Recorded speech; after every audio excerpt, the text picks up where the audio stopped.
want to see all you all successful, and I know a lot of guys are just on this rap thing, on this hip hop thing, and that's one of the reasons why we call ourselves the hip hop doc. What you got? You definitely have to be. There's a couple of different societies. The most popular here is BMI, ASCAP. There's others like CSAC, but BMI and ASCAP being the most popular.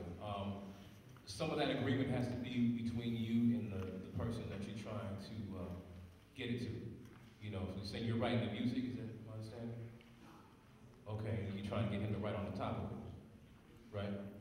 Like, and you're trying to get him to write on top, either rapping or singing type of thing?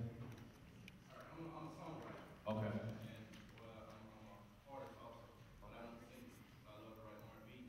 Okay. So I write songs and I give them to other artists. But suppose this song is a hit, I wanted to know exactly what am I entitled to. Oh, okay. So you're just trying to, I guess whoever a lot of times it's just on a case-by-case basis. You know, some people will, I would say for with that and a new artist, you know, you wrote the song. You are the writer for that song, so you would have, well, how it's set up at ASCAP is it's 50% for the writers, which would be you, and 50% for the publishing. You know, now they might have another, a lot of times with a label, they may take some of your publishing because they figure you're an investment and they want to earn their money back. And publishing, everybody knows that's where the money is. But at least you get your writer's portion of that. So, but that's still something you could go in and negotiate, you know. So 50 and 50 to 50% publishing, 50 for writers to make 100% of that. So I mean, it's still on a case-by-case basis. So you might want to go and say, okay, I want to, you know, you may say, you know, okay, label, I understand that, but I have my own publishing company. At least let me get half of that publishing, which would be 25%, you understand what I'm saying? So, but you wrote the song, and then somebody else comes in and says, okay, I'm gonna write a hook. Then you start just kind of divvying up the percentages like that. But it might be, you might want to have a discussion with whoever, it might be a manager or a lawyer, you know, some kind of agent for that particular artist. Yeah, does that make sense? But you're entitled to both. Yeah, absolutely. But, you know, if Beyonce wants to do your song, she might want half of it, and she didn't do anything. You're going to be faced with, you know, what do I do at that time? Do I say no? I deserve, you know, 50% of, you know, of the writers and 50% of the music. That's what I deserve, or do I miss this opportunity of this song being on the radio and it could blow me up? Where I could be getting my what I'm supposed to get from everybody else, but do I give her this cut, you know, right now and take this chance? Me, I would probably just go ahead and give up some of that money because it could turn into something big, and you know, it could be like a snowball, just rolling and just getting bigger and bigger and bigger, and more things happening, and just your career just take off. And you gave up, you know, you gave up something in the beginning, but to get more. Most of you asking questions, if you would, come up to the microphone. You can move it up and down a little bit so everybody can hear the question. That would be good. Okay, I got a question. As far as you guys being a live band, going into the studio, as far as you guys doing production, how would the ASCAP, as far as like you're doing royalties, break down as him being a bass player, him being a drum player, him being on the keys? How is that distributed? We split. You guys have decided just to split. It's the easiest way to do it. I mean, we're all involved in it, you know, and you know, we're constantly on the road, and we're always bringing ideas together. So I mean, for us, it's pretty simple. Okay. What about, like, say I wanted to collab with Doc on the bass one time, and I created the keys or something like that? Would that be? Is there like a set pattern that we guys? That's why it's a case by case. Some people say, okay, you know, people who are more established, they may say, okay, you know, we know one person in the industry who's a very big artist, we won't name. But it's like, whatever you do within these walls is mine. Basically, that's how some people work like that. And other people just like, you know, it's open for discussion. That's what I'm saying, it's a case by case basis. So it depends, you gotta fill that person out and have an honest discussion. Say, okay, what's the deal on the break percentage? You break down the percentage as far as publishing and writers. You know, so like. What do you get out of that relationship though? You say this guy says everything we're doing here is mine. Is it the exposure? Because you hear that a lot. Definitely, it's the exposure. Everybody's gonna taste something.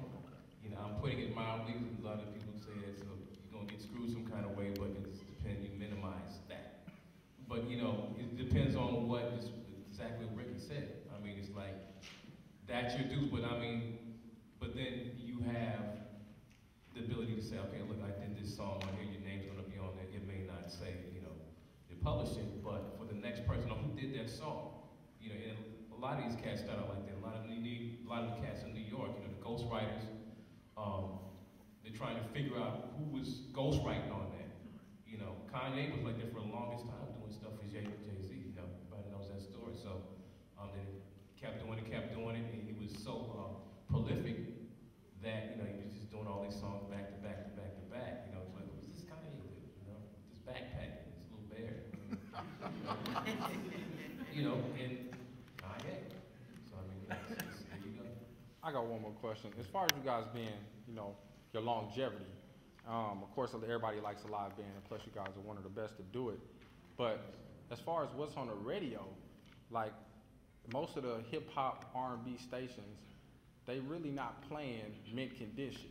They're playing the Waka Flockas, and you know, the Trey songs, you know, the Drake, and Drake got like 3 songs on the countdown right now. Beyonce may have 1 and may have 3 next time. And Mariah Carey drops an album, she got 3 songs on there, guaranteed. Mary J. Blige. Why aren't the live bands on the radio? That's the sound of the industry. Music always changes. It was the same with, you know, back in the day with, you had,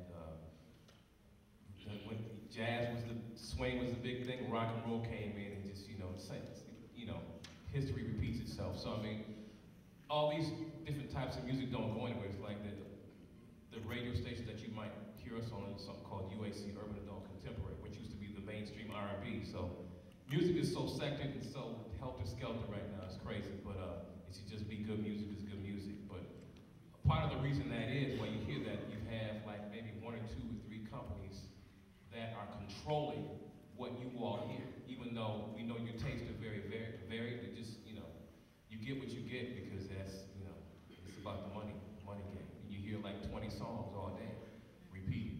You know, that's just that's pop radio. You know, but you know, that's why we're out here. It's like there's a lot of different ways you can hear different music. You know, online. You know, it's got satellite radio, but there's so many different types of music, and there's so many people doing music. There's probably more people doing music now than ever because there's so many different streams, so many different sources. But that's part of the reason there's like all these people, like lawyers and agents are running companies. There's not really music people running anymore. You know, so they're just concerned about profits and loss. So I mean, it's up to us, you, to create that. You know, it's like if you support stuff that we're doing, groups like this brother Hip Hop Doc is bringing tonight, before it's playing tonight, you know, supporting that kind of music. Believe me, if that were the thing, you'd be hearing it on the radio all the time because that's what people are supporting. But they know, it's like they got all these focus groups to figure out who's buying this music and what's, you know, exciting, and, you know, that kind of thing. So, and the Miley Cyrus and all that kind of thing. So, so yeah. And wow, y'all still hearing Drake and stuff on the radio here? And where we're from? Oh, Drake goes they hard. just changed it where they just playing all kid music on the radio station. You talking about Minneapolis? Yeah, the black radio station we had. Y'all had. You talking about 89.9? No. That's still there. KMOJ? B96. B96. Oh, okay. B96 is playing just straight kid music. Just straight kid music. Yeah. I remember BD. No hip hop. Okay. I mean, well, you know, hip hop, pop.